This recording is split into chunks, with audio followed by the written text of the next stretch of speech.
Right, good morning. As I said on my radio show last night, made a decision to make a change at offensive coordinator, and step Coach Finley along with Kevin Johns into new roles, working together.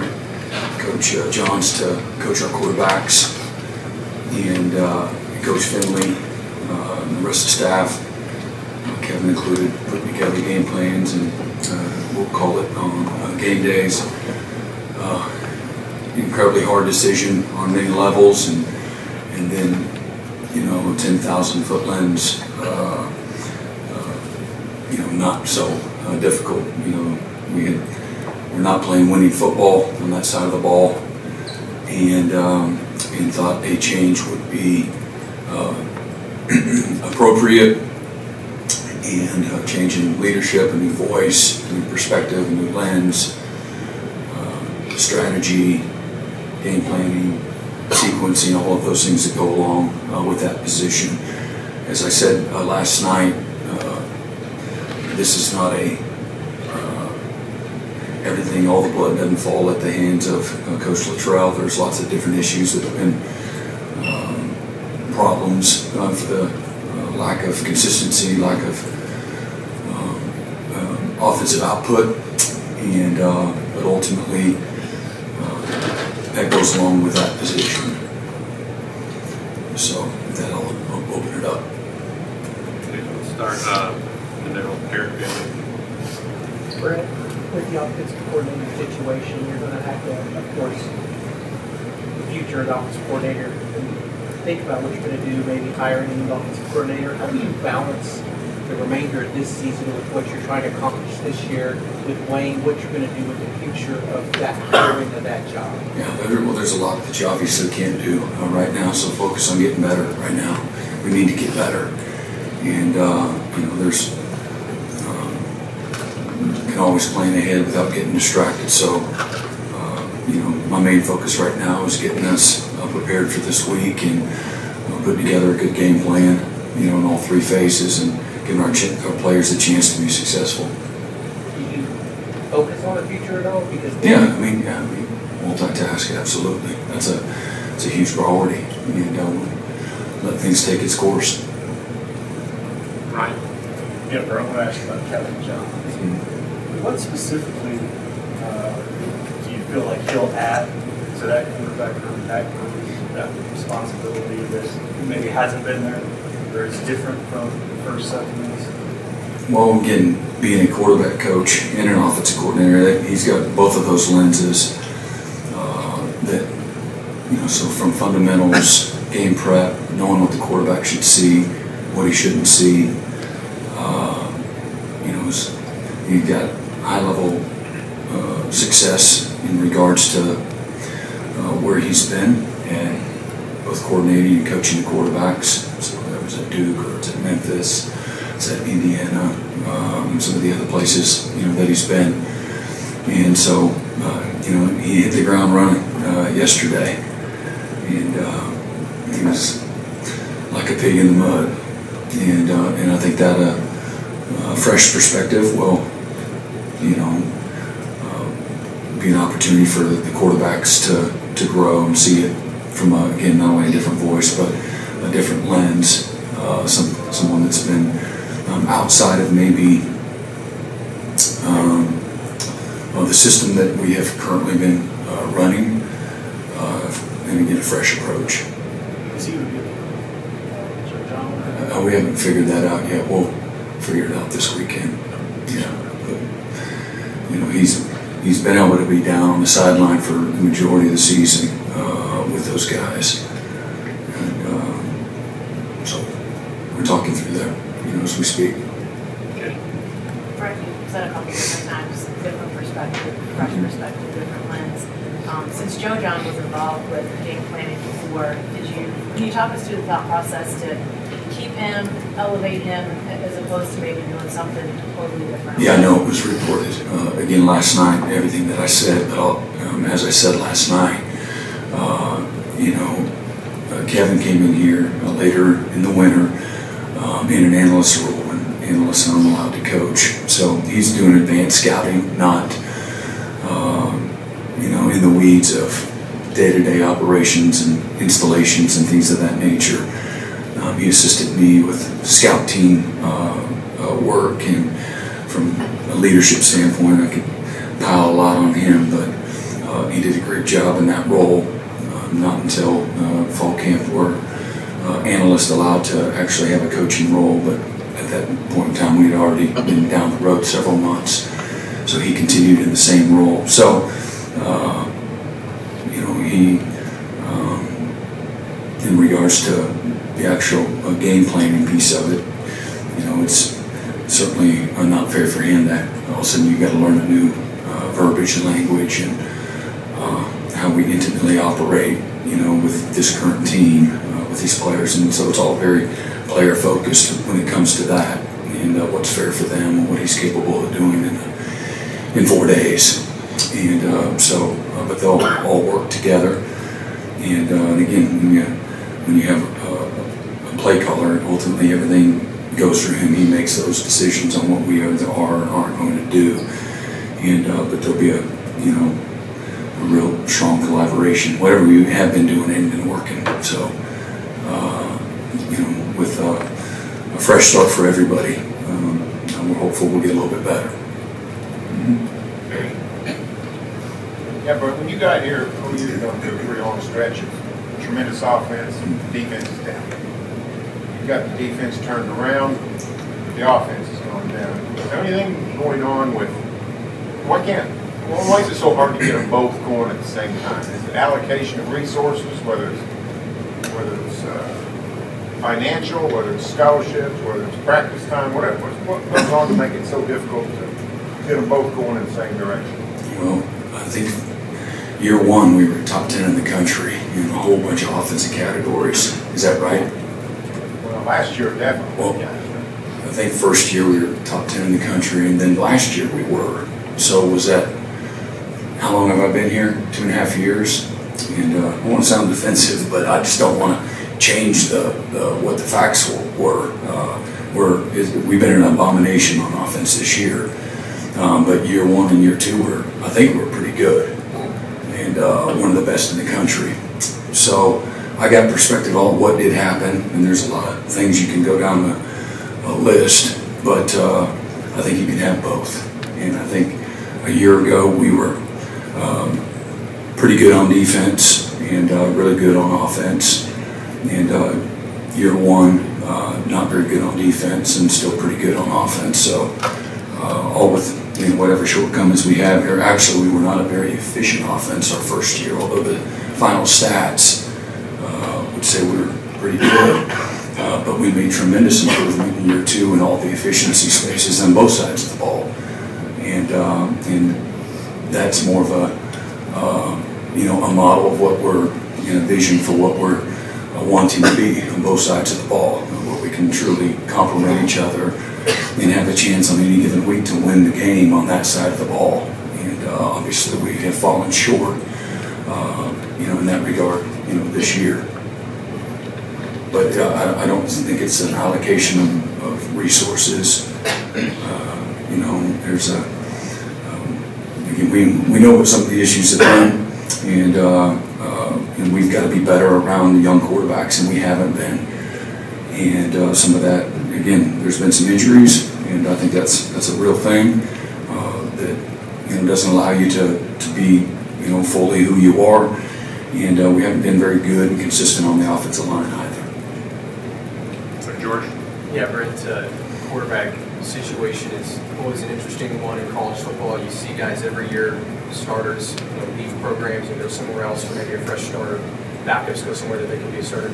How have you maybe handled the quarterback situation with these two guys, Jackson, Michael? I'm sure both want to be starters here this year and in the future. And how have those guys maybe handled the situation where Jeff is a guy that recruited both of Oklahoma, he's gone, now Seth's been a coach, he's gone. How do they maybe handle this whole, delicate situation? Yeah, I think they both have been focused on just controlling what they can control and being in the moment here right now, and recognizing the need to be in the moment so that they can be prepared and have a chance to play and be the guy. So, whether or not they have spent any extended amount of time thinking about, the future and things of that nature, I don't know. For me, how have I handled it? I'd just be open and honest and transparent, lots of communication. This is a game of development, this is a game of performance, and in some ways, those positions and how you coach them and what the expectations are shouldn't be any different than what you look at any other position. And but I think having great self-awareness probably puts them in a good place. Even though there's some discouragement with that when you're not playing as well as you know or as well as you want to. But young players sometimes play like young guys, and they get better the more they play, the more they're around it, the more they watch it, the more they practice it, and that would be the expectation, with those guys, moving forward. But as far as speculating on their futures and things like that, just focus on, trying to get better today. I know you also said that last night that Jackson's going to be started. What went into that decision? Was it just based off of Saturday's performance? And then could we see Michael, Ellen? Yeah, you never know if you can see somebody. I can't predict. You go out there and again, it's 21-0 because you throw, turn the ball over 3 straight possessions again.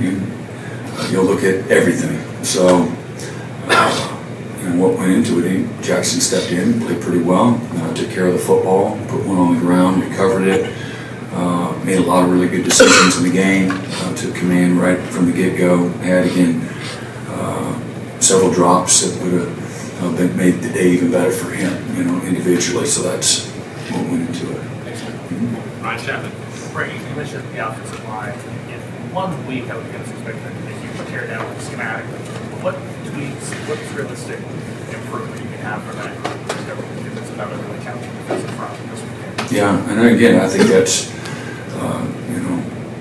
it's been that, again, whether it's Tennessee or it's Texas or Auburn or South Carolina, there's that too. Trying to baptize guys, getting them better, but just being better at the fundamentals, becoming more aggressive and physical. Another week of practice and the cohesion and continuity gives guys a chance to improve.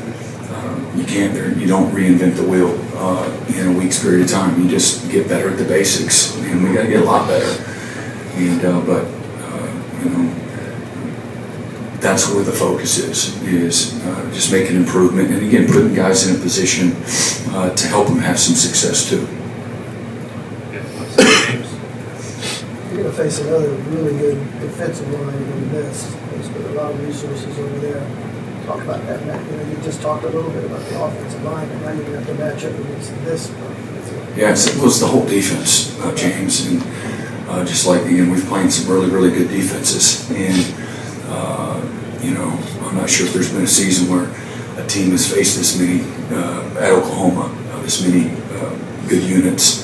That's not an excuse, just what that group of players are dealing with right now. And I think they're number 2 scoring defense in the country, giving up 10 points a game, and so playing really, really well. So very similar to the approach that we've had the last several weeks. Not a whole lot different. You go in, you do what you do. You got to do it better. You got to take care of the football. You got to create explosive plays. You got to push the ball down the field. We got to do a lot better job of protecting the quarterback, not allowing as many negative plays, and try to get into a rhythm offensively. And but this would be a great challenge for the guys. They're a tough group to do it, and not many people had success doing that. Is that the best front you've seen? This week, Yeah. they're all good, man. I chuckle only because if you want me to be real and honest, I can just compare this player to that player to this player, and I was just real impressed with that. yeah, Nolan Smith is playing. He's the number 1 player in the country coming out of high school. Goes to A&M, does fantastic there, and he's picked up. I think he's in his 3rd year, and he's playing like a 3rd year. Former number 1 player in the country. He's developed. He works hard. He strains. Incredibly disruptive. He can rush the passer. He can play the run. He can cross face against anybody he plays. He can play a 5 technique. He can play an inside a shade or a 3 technique. There's nothing that he can't do. I mean, God willing, he'll be a top 5 pick really soon. But there's also another, 10 guys that line up out there with him. They're all really good players. Again, I think they've got 18 of their 22 starters or transfers. They've done a really nice job of not only. I think it's easy to say you just go find good players and put them together, and then you have a super team that's easier said than done. And so obviously Lane and their staff, they've done a nice job at getting these guys to buy into the culture, and there's a certain level of selflessness that goes along with that. And again, keeping guys hungry and on edge, and playing the ultimate team sport the way the game needs to be played, as opposed to selfishly trying to go make plays and I'm going to do what I want to do and things of that nature. They've played really disciplined football, and but again, it's the guy. It's Trey Amos, the corner they got from Bama. He's somebody along with Paul, the linebacker that was from Arkansas, that is all SEC, great player. Princely from Florida. You can go on and on and on. I think Trey Harris leads the SEC, leads the country in receiving yards. I think he has 350 more yards than the second best receiver in the SEC. Fantastic player, and that's not talking about Juice Wells and their tight ends or their backs and things of that nature. So Jackson Dart's the only player in the country, active player, that's rushed for over 1,200 yards in his career and passed for 10,000 plus yards, and he's playing lights out. So they've got a really good team, and don't see any weak links in the chain anywhere. But that's exciting. Yeah, Brent, just a quick one about Gavin Sawchuk. He's never been listed on the availability report, but his snaps have about 50 minutes the last couple of weeks. Is it performance-based, or is there something else going on? On the availability report? Yeah. Gavin's never been listed on it, but like you look at Saturday, he's never in. Is it performance-based, or is it something else? He strained going into the game, he was healthy. He strained a quad. And then back-to-back weeks where Troy Everett's been named one of the team captains. What did you see with his leadership when he was going through that injury? How did it amplify that? Yeah, he's just a natural leader. Certainly can't lead when he's not at practice and in the middle of the grind. It's just you feel like a man without a country when you're that player. And but he's a guy that's an emotional leader. He's an alpha. He brings out the best in the guys around him as far as leading. Brings out juice and energy and the toughness that you got to go and practice with. So it's good to have him back. Jesse? Brent, obviously, Joe John's had a big impact on the offense all year, but with him now calling plays, maybe what's the balance for him in terms of keeping things simple and having continuity for the players, not reinventing the wheel, plus maybe having his own impact and looking to maybe change things and bring his own perspective. Yeah, and obviously he's been around a lot of ball. He's got great leadership skills, really effective communicator. He's very involved in every part of our program when it comes to the special teams and offense, and certainly his tight end group. But the balance is, again, putting together the best game plan you can. Certainly you're always considerate of your own position and their involvement and what they can do and can't do. He was a trusted resource before, and again, I know the result isn't what anybody wanted, so it's easy to say, well, what's he going to do? But he's got great perspective, and he's got a really sharp lens when he understands defense. And he's got good natural instincts as well. With the game, I think that'll show itself to some degree. And again, we got a really good supporting staff. We got a really good staff. And again, a year ago, that staff was really good. And Right now, we're in the middle of a year where we're not performing well, so everybody is under the microscope. But we do have a good support system and a process in how we put together again, daily practice and daily game plan, installation, and the different situationals and things of that nature. And so he'll play a major part in that, but so will other staff members, as well. It'll be a collective effort. With 29 sacks allowed through 7 games, I know they're not all on the offensive line. You said last night a lot of them happened. Just from your perspective, what makes it so difficult to try to rebuild an offensive line through the transition? I don't know. We don't have I think probably the number one thing, in a perfect world, you have high school guys that you develop, on that side of the ball. That group, the best performing groups typically are ones that have spent a lot of time together. And, if you went back and looked at all the guys that, we've had over the last several years there, we've had a lot of turnover. We've had several guys that chose to declare for the draft early. I think my first year here, I think we lost all the starters. I think I was hired in December. I think we had 4 guys that could have come back. They all left, and so we had to start over that year in 22. And we had some backups that were here, but and so every year I think we've lost both starting tackles after 22 and after 23. Both starting tackles left, and so we haven't had a lot of guys that have been here for 3, 4, 5, 6 years, and that you're going to see that. It's hard for a high school kid to come in and be an impact guy at that position at any school, and but ideally you have that position built up of the foundation of high school guys that have been in the program and developed over the course of time. But we've missed on some guys.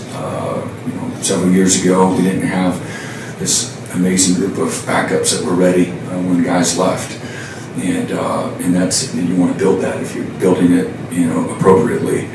And so everything matters when you're building that, and guys that can be a great teammate, be a good player, but also be go to class, make good decisions off the field, socially, and then be willing to put in the work to develop. And that's been a group that we've fallen short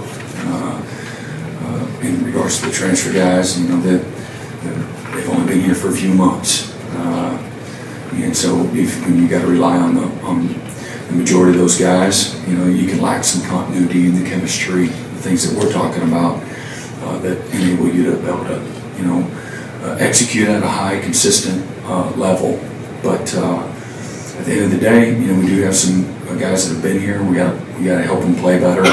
They got to play better. They got to play tougher. We got to be more physical. We got to be better in pass pro. Our fundamentals. We're not winning a lot of matchups. We're losing a lot of matchups. There's not a margin for error with the guys that we're playing. But we got to help them do things that they can do. And so everything affects them. Run game, running back play, quarterback play, receiver play, all that stuff affects them too. And so again, right now we're not very good at any spot, let alone offensive line. Brent, I think you talked about it a little bit after the game, but seeing what Jacob Jordan did on Saturday, how much do you hope that kind of performance, I guess, encourages other guys who maybe haven't played as much to kind of value their opportunity here in the home stretch? Yeah, again, I spoke about this last night. I think it's a great example. We talked about it in the team meeting. A guy that just has been working, showing up every day, getting his reps, not getting the opportunity in game, but not letting that affect him, his practice habits, his attitude, his mindset, his effort. It's because of all those things that allowed him, when called upon, that he was ready. And so that was the message to guys is to stay ready, keep working, keep developing, keep believing in yourself, trust the process, all of those things. He's a living, breathing example of what that looks like. and taking all the things that you do in practice and taking it to the game day. And sometimes how a guy practices, sometimes they get in the game and they're not mindful of all those things, the fundamentals, the details, whether it's in route running or it's in protection or it's in effort. Some guys have paralysis by analysis when they get out there on game day, and that's you don't want that for any player in any position. It's not going to help you win. I'm Mason, let's go to Curtis. Yeah, Brent, you mentioned the tight end position earlier. How do you evaluate that group this year, and how much can they help going forward with their improvement protecting the quarterback? Yeah, I mean, it's been a more productive group than what we had a year ago. Some of the things they've done a nice job, and there's some other areas that we got to do a lot better. We got to block better, and at every level of football, you have to be able to block the guys that line up in front of you, whether at every single position. On defense, you got to whoop the guy that's in front of you, and if you're losing more of those battles, everybody's going to feel that effect. And so, some of it's positioning, some of it's technique, some of it's physicality, some of it's strength. Some of it is not a good matchup, and so find the ways. I think offensively you can find ways to not ask them to do things that they're not capable of doing. That's part of coaching, and sometimes maybe it's a collaboration. They're supposed to get some help if they're not able to do it on their own, and so I think all of those things are important to your point. And, but we are more productive at that group. It's allowed us to do some more things. At the end of the day, we haven't been productive on offense or played winning football on offense, as I said before. So, I'm gonna recognize progress that has been made, but also at the same time knowing that we got to be a heck of a lot better. And I don't think there's a position group, on the offensive side of the ball that is immune to the lens of being critical, and we have to improve. We got to get better exponentially every single position. But there have been some signs. Maybe it's an individual player, maybe it's individual part of the game of being a position player that has been good but not good enough. And so I don't want to sit here and promote something that's not there. At the end of the day, there's a body of work. What's my grade, coach? And everything you add up, we are not where we want to be there yet. But again, I believe in the guys. Understand. Again, I think part of the coaching is understanding your weaknesses, understanding yourself, having a great self-awareness, and then protecting your weaknesses, enhancing your strengths, and all the while you relentlessly focus on getting better at the places that you're not very strong. And so you attack that every day. It's like I said, the improvement process typically is never happens as fast as you want. And most, for the naked eye, it's not apparent. And but when you're around it every day, you can see some of the incremental improvement. But at the end of the day, does that help you have a winning performance? And right now, it hasn't. Okay, let's go second row. Middle, Daniel. Yeah, Brett, you talked about injured receivers last night. I want to ask you about Jade Gibson. Just where's he at his rehab, and do you also expect him back next season? Yeah, he's done remarkably well. His mom's been up here last several weeks. She's been fantastic. I say that she's. I find out from the doctors, but I also find out through Kimberly, and his spirit is great. And Jaden's a really emotional guy, and he puts everything into this game. He's doing the same in his rehab. He loves his team. He loves his teammates. He's out of practice every day. He's, as I said, he's ahead of his benchmarks as far as flexibility and some of the rehab processes as well. It's a long recovery process, but he's doing really well, and he's on his way to getting back out there next year. John Hoover. Yeah, bro, one of the things that makes college football so unique is that you can be up to your neck in the day-to-day grind, but you cannot have tunnel vision. You have to keep an eye on the future. You have to keep recruiting, maintain those relationships with those guys. So, in the scope of where you're at right now, with the offense struggling, like it has, the change at the top that you had to make. What are you hearing? First of all, what is your message to the 2025 class, 26s?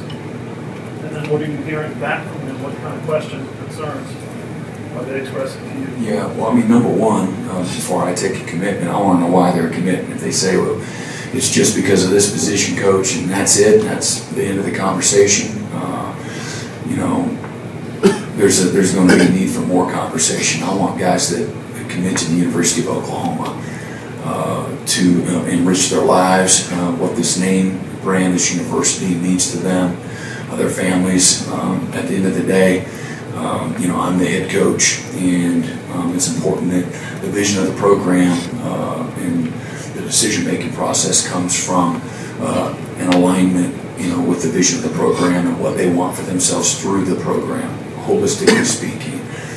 There is an offense and a defense and a special teams piece of it that's really important for all of these guys, and it could be very emotional.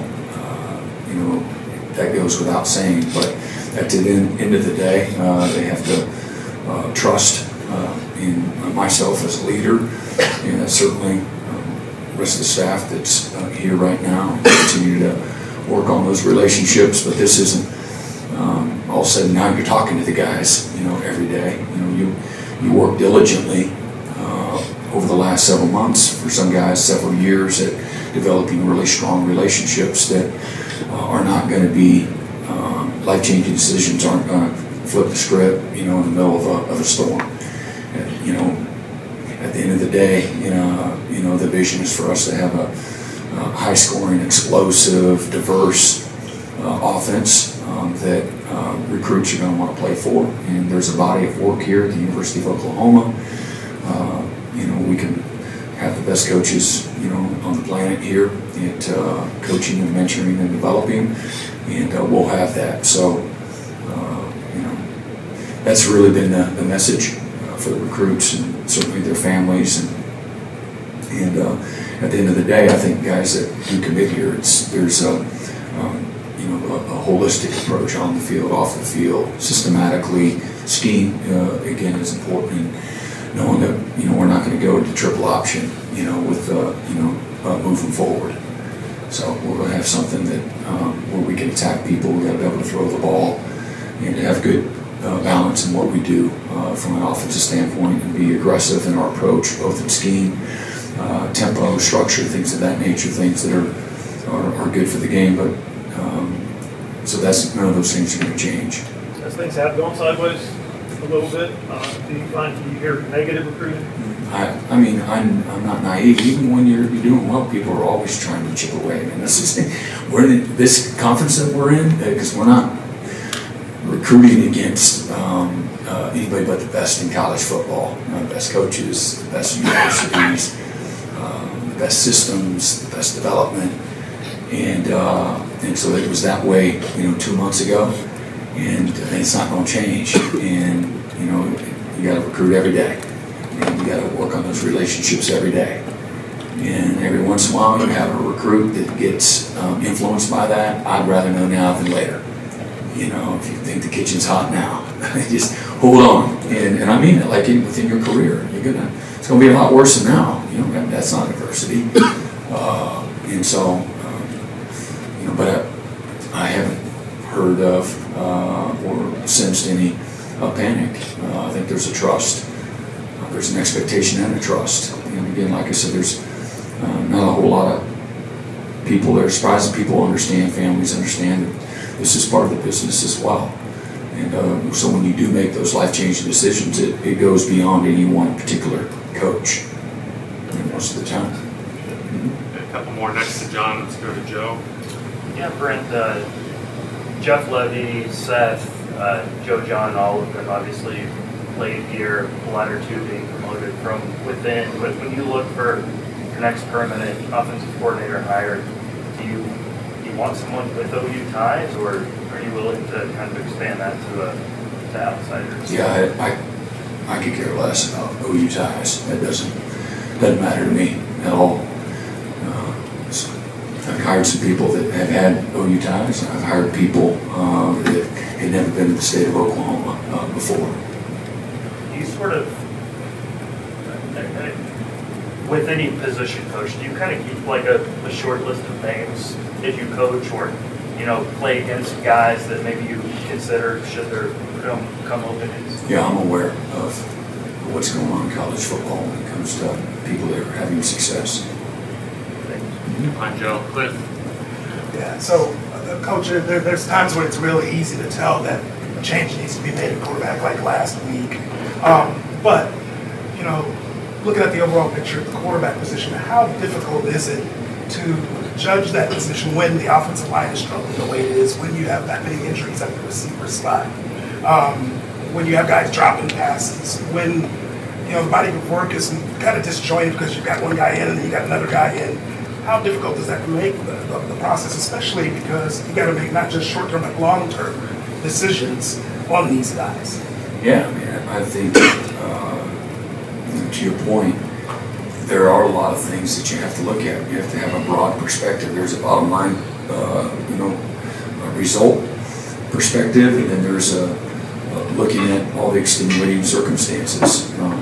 Again, young players play like young players most of the time, so you look at what are they complemented with. But they're, you know, over time, what can be a byproduct of the inconsistencies around them is start, lacking in trust, and that's an important piece too. And so everything goes into it, and it's not a mathematical thing. You know, at the end of the day, there's a decision making process that is a little easier, that you can judge and taking care of the football things that win games for you or can lose games for you. So those are the two top priorities, but you always have those things. The other surrounding supporting cast and their performance, that's always a lens that you have to be really mindful of too.